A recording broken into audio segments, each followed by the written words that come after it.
Balam, muşta telefon qarab, ötken vaqtlarga esi kimemla. Hazır sizga men qarab, memuş deb mema qildiğayışımı qalab, mema qıp bulamı dem, silma bir işini qildimirlar. Acaba bir vaqtimiz behuda deb ketib bardi ya. Voy apa gibi qımızla pul topmaq nimalarına təsləşib ketken olmuş. Baş kötəmə işini pul tap qılıb bolmağan, bu telefon qarımsaq bolmağan. Sizlər müşdə test tapa boğumtanlar burun pulunu ya. Bizdə müşdə cəpa keçmimiz mi? Bizning vaqtimizga vaqanda hozir sizlarning yosh balaning davri kelgan chaqda pul topmoq haqiqatan bek taslashib ketdi. Lekin taslashib ketdi bir kunni behuda o'tkazish qat'iy bo'lmaydi bolam. Hozir ba'zan pul topmoq taslashib ketdi. Ba'zan shundoq o'ngay shundoq luq pul tepadi. Yana ba'zanlar bizdek jafoli xo'sini tepadi.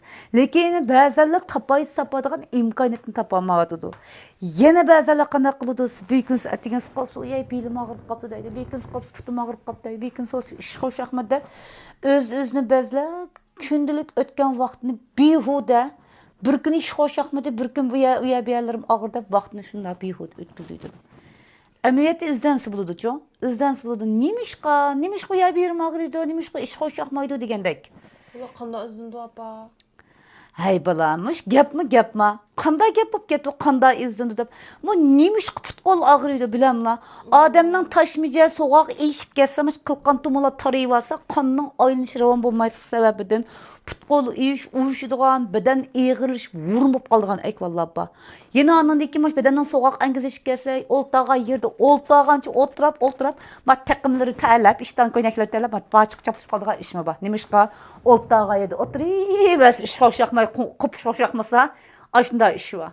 Bunun da bir sebebini izlep bir toxtaptır ha. Bunda uvlanish maylar chiqyapti, bir uvlanib baqay, doğrusunu qilib baqay deymiz.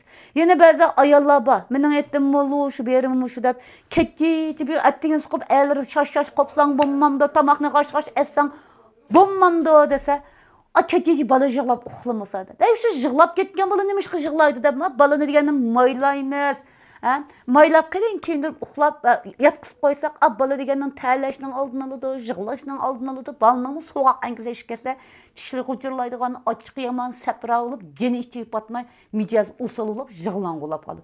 Shunga deyman-ku, mana shu ajoyib ixlosimiz bilan yasagan Şinjan bozor birdan bir deb chiqargan buni bu tuxummaymizni bundoq bir apparat chiqarib, tumaysiz yiroqdan. Ekilanga aparatingizni meyaga. Mana shundoq tuxummayni chiqarib qo'ydik. Mush uxlashdan burun yeni qandoq surkaymiz deb gap so'ramay qoldim. Mush uxlashdan burun cho'nglar, erlar, ayollar bo'lsa, belning tavayini ushqacha maylab qat sundirib balam, mush tapan chaplaqni ammay tuxummayingizni alay degan ba'zan bir ang vaqt xaridorlarimiz bor ekan. Notsi mavt ekan. Butun maylab bo'lgandan keyin tapan chaplaqni mandek tapanimizga chaplab, uxlab ertasiga bo'randa qopqa vaqtda to'yizga inkas kelgan xaridorlarimiz bor-ku, shuni o'xshab inkas vergi yuraydi. So'g'atmasak nima ish qilmaydi ekan? Voy tang, voy ma tapan chaplaqning alayligi qonni jonlantirdi, qizdirdi, ishni qaytirdi, og'riq pasaytirdi. Vekşi. May bo'lsa, yana cho'nglarning, bolalarning so'g'oq kasallik ta'sirida og'rigan bel po'st, saqta revmatizm, bug'um yo'qotda vekşi ta'sir qildi. Bir işelmesem astiki seri qaruvdan 68.9 moçengma ateş qo'sh energiya tapanchapligimizga zakaz tushasanglar ichidan 10 jup chiqdi. Ma tuxummaymiz billa bardi.